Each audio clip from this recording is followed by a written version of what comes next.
Hi everyone! Welcome again sa aking channel.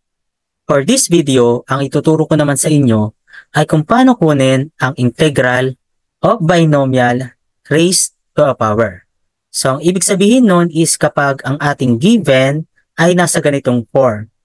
Integral of the quantity of ax plus b raised to n with respect to x. So, ang ibig sabihin ito ay binomial na may first term na variable, then yung second term niya is a constant number, then naka-reach siya sa power or exponent.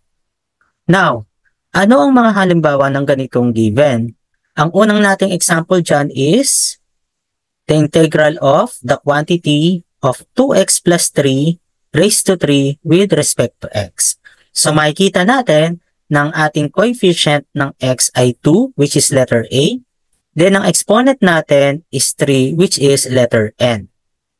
For our second example, we have the integral of the quantity of 6x plus 4 raised to negative 2 with respect to x.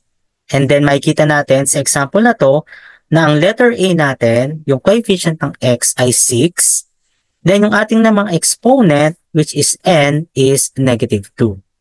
Now, bakit natin kailangang alamin yung ating a at yung ating n?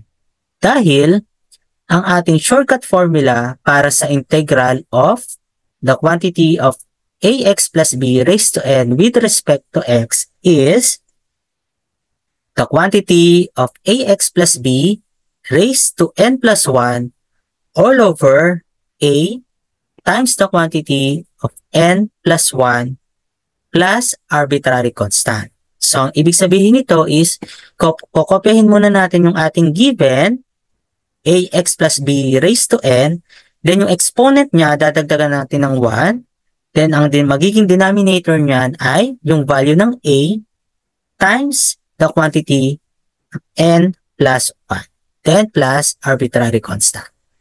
Now, i-apply natin tong shortcut formula para sa ating mga example. So, kung ang ating example number 1 is find the integral of the quantity of 2x plus 3 raised to 3 with respect to x, kung ang gagamitin nating method ay yung traditional na kailangan natin i-expand yung 2x plus 3 cube, medyo tasky yun. So, ang gagamitin natin ay yung ating shortcut formula. For this example number 1, ang ating letter A ay 2, ang ating n is 3. By applying our rule or yung shortcut formula, ang magiging integral nito ay the quantity of 2x plus 3 raised to 3 plus 1 all over 2 times the quantity of 3 plus 1 then plus arbitrary constant. Then, isi-simplify na lang natin ito. Itong numerator ay magiging the quantity of 2x plus 3 raised to 4. Then, ang denominator natin ay magiging 8. Dahil 3 plus 1 ay 4, then times 2. Then plus arbitrary constant. So ito ngayon yung ating sagot sa ating example number 1. Pwede rin natin gawing answer na ilabas natin yung coefficient na 1 over 8. So pwede rin natin answer is 1 over 8 times the quantity of 2x plus 3 raised to 4 plus c.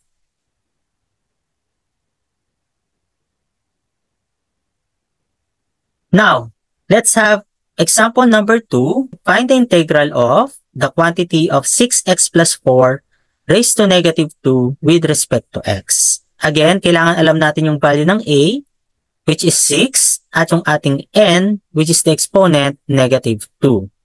By applying the shortcut formula, ang magiging integral nito ay the quantity of 6x plus 4 raised to negative 2 plus 1 all over 6 times the quantity of negative 2 plus 1 plus arbitrary constant. Then, isi-simplify ngayon natin. Ang numerator ay magiging the quantity of 6x plus 4 raised to negative 1 kasi negative 2 plus 1 is negative 1. Then, all over negative 6 dahil negative 2 plus 1 ay negative 1 times 6 is negative 6. Then, plus arbitrary constant.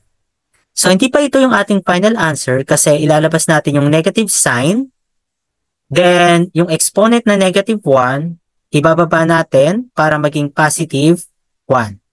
So, ang answer natin is negative 1 all over 6 times the quantity of 6x plus 4 plus c.